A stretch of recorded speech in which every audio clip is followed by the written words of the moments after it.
Hello everyone, Vampire218 here, bringing you another video in my Draft Pokemon Spotlight series.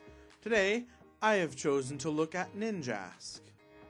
Now, jumping right into things, Ninjask's stats, other than speed and attack, are pretty bad.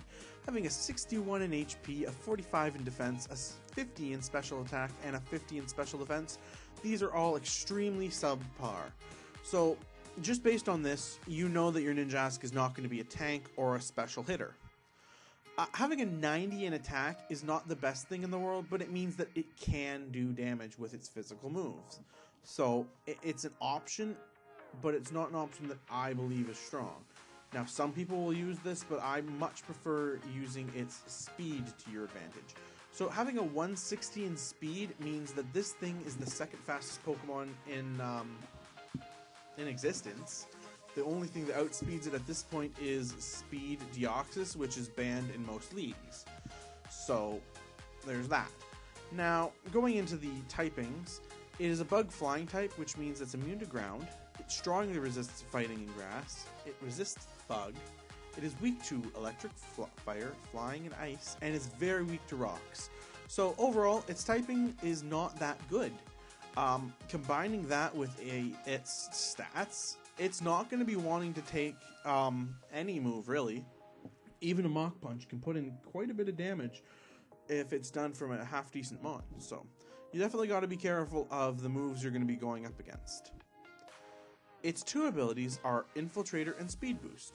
Infiltrator lets your attacks hit through Light Screen, Reflect, Mist, Safeguard, and Substitute.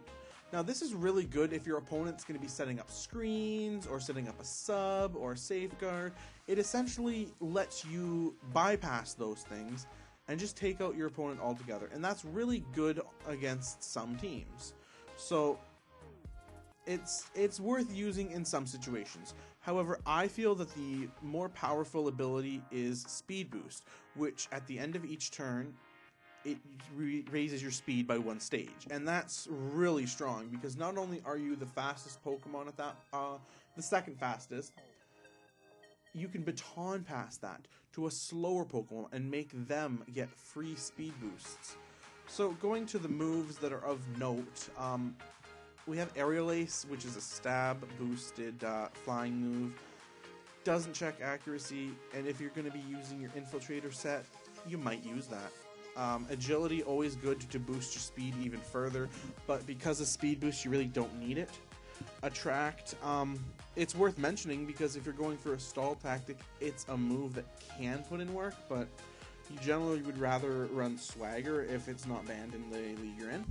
Baton Pass, very crucial move, and this will be on many of the sets I actually show you, so you gotta remember this passes any stat changes that you have and any subs that you have. The only downside is that most leagues will have Baton Pass clause, so you gotta be careful of that. Bug Bite, another stab boosted move. It's 60 power, 100 accuracy, and eats your opponent's berry, which is always good.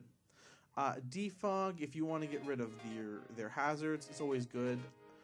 You know, Final Gambit, really interesting attack. And we'll be looking at this a little more detail when it comes up in the sets. Feint Attack, it can put in work as your Dark type coverage. As we go down here, we'll see, you know, Hone Claws. You probably won't be running that over Swords Dance. We've got Rest, but again, we don't really want to be running Rest. Protect, great move. This lets you get free speed boosts every other turn, so always worth having Protect on this mon since it's so frail. Substitute, very good move. You can combine this with Protect and Leftovers to get the maximum speed boost without taking a single attack unless it's priority. Swagger, if it's not banned, you want to use it. Swords Dance, if Baton Pass clause isn't active, you want to use this with speed boost to pass attack and speed, and that's always good.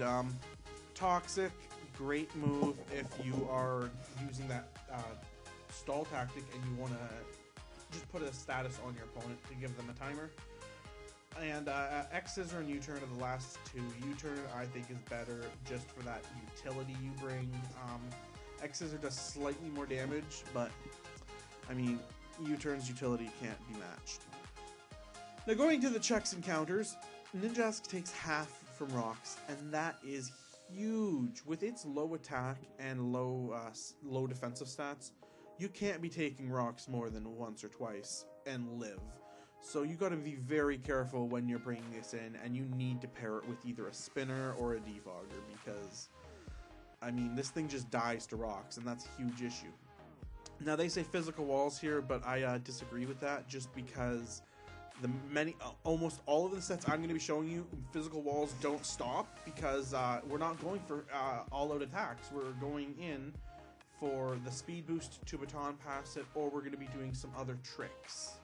Now again, with the rock types, this is not an issue for us because we will outspeed them and they do not get a rock-based priority move.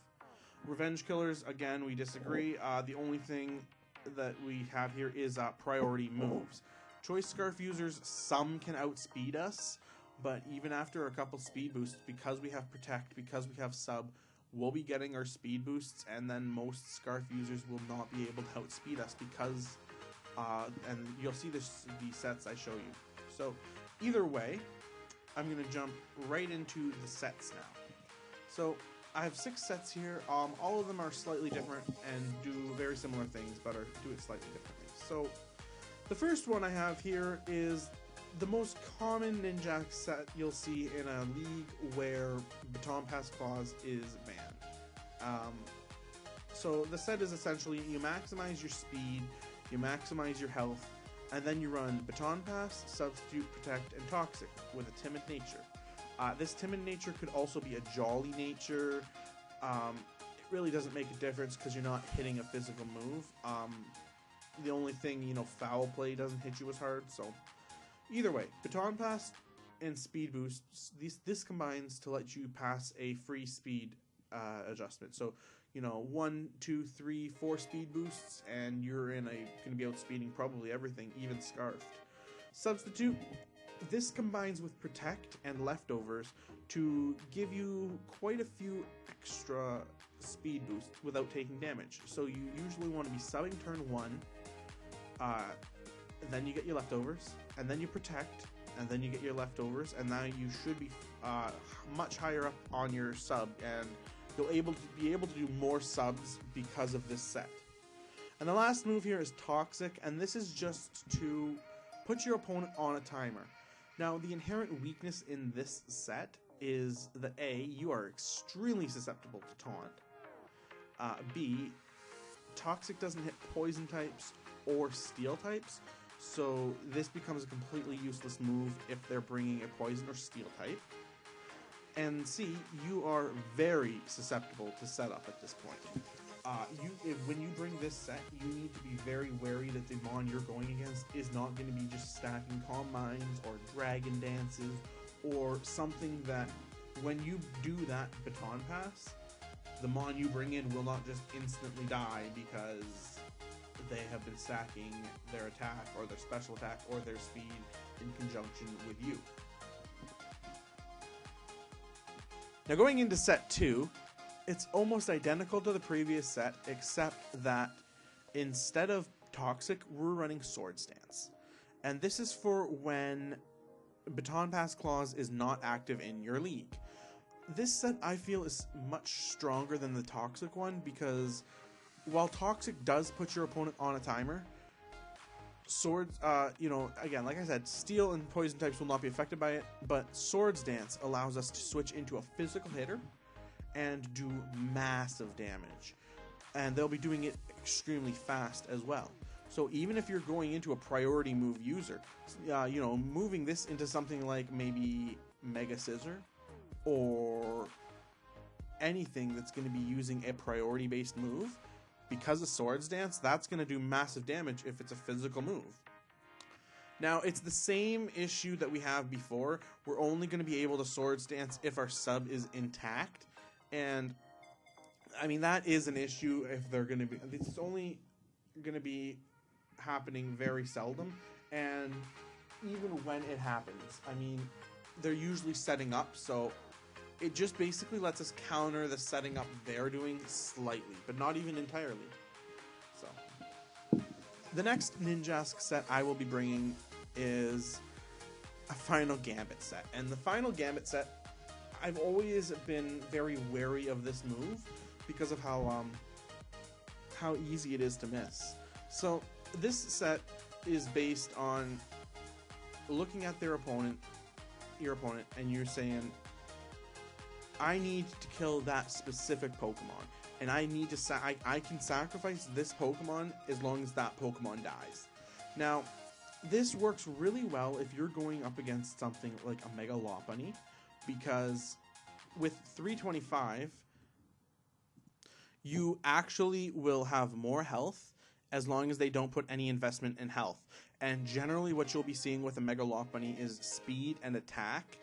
And if you look, this is how much investment they have to put in health to live your hit. They would have to invest 220 of their EVs into their HP. And that means they're either not going to be as fast or they're not going to be hitting as hard. So that's of note. And there's quite a few other, base 65, base 70, base 75 HP mons that are going to be dying to this that you need to take out because they threaten your entire team. So it's worth it too, because this is almost a better explosion. Now, there are weaknesses to Final Gambit. I mean, sure, if they have more HP, it's a shitty situation. If you are going to be hitting a Ghost type, you will lose that match because you won't hit it.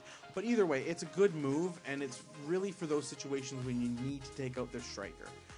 Now, looking at the other moves we bring in Protect. This is to prevent turn 1 fake outs, but even so, we have a Rocky Helmet here. And that's in case they do something, maybe extreme speed, and you can live it. You'll have a Rocky Helmet, and then you'll have your speed boost, and you will really have to see what we do at that point.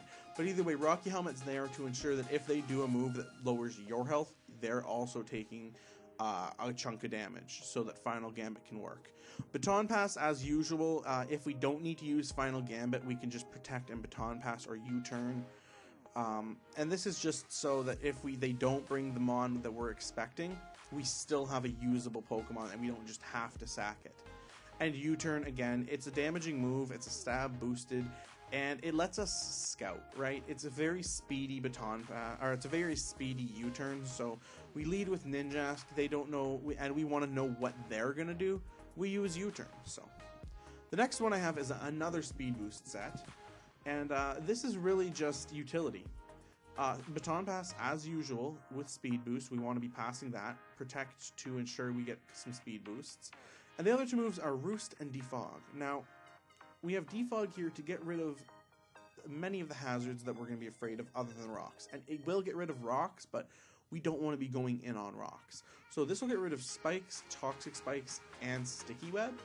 And that's really good if our entire team doesn't want that speed lowering or can't afford to get toxic or poisoned or take that damage.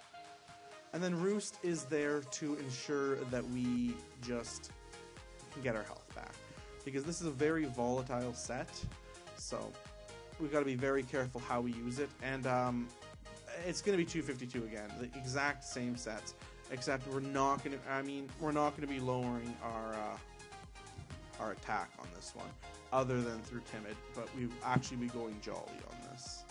So other than that, we have a Sash just to ensure that they don't one-shot us with a good priority move. But other than that, we're going to be going to the next set, which is an Infiltrator set. Now, this is going to be, again, very similar to the first two sets we saw, with no Baton Pass, actually. And this is really interesting because this is a very stally set, in which we use Sub and Protect, Toxic, and Swagger to just get our massive speed, or to get through your opponent, actually, not even massive speed. We set up a Sub, we set up Protects, and then we use our Infiltrator to get Toxics and Swaggers through their Subs if they bring it, or their Safeguards. So, this set is entirely based on making your opponent kill themselves with toxic damage or with Swagger. So, now, it is of note that you can sub Toxicin for Baton Pass, but you shouldn't. unless you're really wanting to pass your substitute. This set does not get speed boost, so you got to be remembering that. And a lot of people forget that if you're using Infiltrator, you don't get speed boost, so Baton Pass does almost nothing, unless you really need to pass a substitute. So just be wary of that. Leftovers, again, combines with a Protected Sub to give us our health back. A very similar build in terms of EVs and IVs and whatnot. So the last set is another Infiltrator set, and it's a really interesting set that I just made myself. I mean, I didn't understand exactly how it worked, so I had to test it, and it turns out Final Gambit, you will die if they have a substitute, and you'll only break the sub, and that is really bad. So this set uses Infiltrator to ensure that our Final Gambit can get through a substitute. Now, this is because generally what we're doing is protecting turn 1 to ensure that we do not get faked out, although if they don't have a fake out mon, perfect. The same thing if they have a ghost type Pokemon on their team. That's probably what they're switching into, so we might be toxicking.